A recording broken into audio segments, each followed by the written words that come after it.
ਅੱਜ ਗੱਲ ਸੁਣਾਣੀ ਹੈ ਸ਼ੈਤਾਨ ਮੁਨਾਫਿਕ ਤੇ ਘਟੀਆ ਇਨਸਾਨ ਦੀ। ਉਹਦੀ ਕੀ ਤਾਰੀਫ ਹੈ ਤੇ ਉਹ ਕਿਸ ਤਰ੍ਹਾਂ ਕੰਮ ਪਾਉਂਦਾ ਹੈ। ਗੱਲ ਪੂਰੀ ਚੱਸ ਵਾਲੀ ਹੈ, ਗੌਰ ਦੇ ਨਾਲ ਸੁਣਿਓ।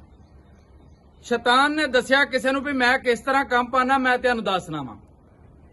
ਕੁਝ ਬੰਦੇ ਆਖਿਆ ਤੂੰ ਕੰਮ ਨਹੀਂ ਪਾ ਸਕਦਾ, ਉਹ ਟੁਰਿਆ ਗਿਆ, ਜਾ ਕੇ ਮਠਿਆਈ ਵਾਲੀ ਦੁਕਾਨ ਤੇ ਬਹਿ ਗਿਆ। ਉੱਥੋਂ ਉਹਨੇ ਕੋਈ ਥੋੜੀ ਜਿਹੀ ਚੀਜ਼ ਲਈ ਖਾਣ ਨੂੰ, ਉੱਥੋਂ ਚਾਸ ਨਾਲ ਉਂਗਲ ਲਾ ਕੇ ਤੇ ਉਹਨੇ ਦੀਵਾਰ ਦੇ ਨਾਲ ਲਾਤੀ। ਜਦੋਂ ਚਾਸ ਦੀ ਉਂਗਲ ਉੱਥੇ ਲੱਗੀ, ਉੱਥੇ ਮੱਖੀ ਬਹਿ ਗਈ ਆਣ ਕੇ। ਮੱਖੀ ਜਦੋਂ ਆਈ ਤੇ ਮੱਖੀ ਤੇ ਕਿਰਲੀ ਆ ਗਈ।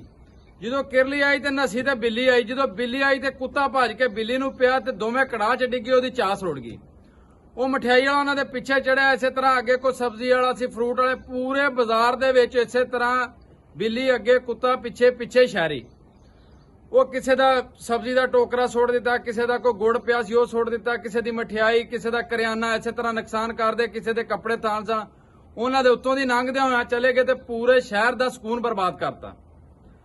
ਇਸੇ ਤਰ੍ਹਾਂ ਹੀ ਮੈਂ ਜਿਸ ਦੌਰ 'ਚ ਵੀ ਚਲੇ ਜਾ, ਜਿੱਥੋਂ ਦੁਨੀਆ ਸ਼ੁਰੂ ਹੋਈ ਏ, ਉੱਥੋਂ ਵੀ ਸ਼ੈਤਾਨ ਨੇ ਕੰਮ ਪਾਇਆ ਤੇ ਅੱਗੋਂ ਇਨਸਾਨ ਨੂੰ ਆਪਣੇ ਹੱਥ 'ਚ ਕਰਕੇ ਪਾਇਆ। ਹੱਥੀ ਨਹੀਂ ਲੜ ਸਕਦਾ ਸ਼ੈਤਾਨ। ਸ਼ੈਤਾਨ ਕਦੀ ਵੀ ਨਾ ਬੰਦੂਕ ਚੁੱਕੇਗਾ, ਨਾ ਹੱਥ ਨਾਲ ਲੜੇਗਾ, ਨਾ ਜ਼ਬਾਨ ਨਾਲ ਲੜੇਗਾ। ਉਹ ਕਿਸੇ ਦਾ ਸੱਜਣ ਬਣ ਕੇ ਉਹਨੂੰ ਉਂਗਲ ਲਾਏਦਾ, ਉਂਗਲ ਲਾ ਕੇ ਉਹਨੂੰ ਉਸ ਨੋਬਤ ਤੇ ਪਹੁੰਚਾ ਦੇਦਾ ਕਿ ਉਹਦਾ ਤੀਲਾ ਨਾ ਰਹੇ। ਨਹੀਂ ਤੇ ਵੇਖ ਲਓ ਬਾਬੇ ਆਦਮ ਨੂੰ ਸ਼ੈਤਾਨ ਨੇ ਕਿੱਥੋਂ ਤੱਕ ਪਹੁੰਚਾਤਾ ਸੀ। ਨਹੀਂ ਤੇ ਚੰਗੀ ਭਲੀ ਬਾਬਾ ਆਦਮ ਜ਼ਿੰਦਗੀ ਗੁਜ਼ਾਰਦਾ ਸੀ, ਪਿਆ ਸੁੱਖ ਸਾਨ ਦੇ ਨਾਲ, ਚੰਗਾ ਭਲਾ ਸਾਰਾ ਵਕਤ ਗੁਜ਼ਰਦਾ ਹੀ। ਲੇਕਿਨ ਇੱਕ ਸ਼ੈਤਾਨ ਦੇ ਆਖੇ ਲੱਗਣ ਨਾਲ ਪੂਰੀ ਜ਼ਿੰਦਗੀ ਦਾ, ਨਸਲਾਂ ਦਾ ਸਕੂਨ ਜਿਹੜਾ ਸੀ ਉਹ ਇੱਕ ਵਾਰੀ ਖਤਮ ਕਰ ਦਿੱਤਾ ਗਿਆ ਸੀ।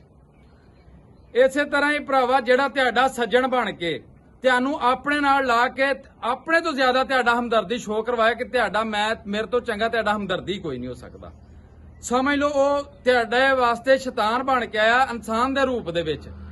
ਉਹਦੇ ਕੋਲੋਂ ਬਚੋ ਤੇ ਉਹਦੇ ਕੋਲੋਂ ਕਿਨਾਰਾ ਕਰੋ। ਬਲਕਿ ਗਾਂ ਵੀ ਲੋਕਾਂ ਨੂੰ ਦੱਸੋ ਕਿ ਜਿਹੜਾ ਆਹ ਬੰਦਾ ਵੇ ਇਹਦੇ ਕੋਲੋਂ ਬਚਣਾ ਚਾਹੀਦਾ, ਕਿਉਂਕਿ ਇੱਕ ਸ਼ੈਤਾਨ ਪੂਰੇ ਸ਼ਹਿਰ ਦਾ ਸਕੂਨ ਬਰਬਾਦ ਕਰ ਸਕਦਾ।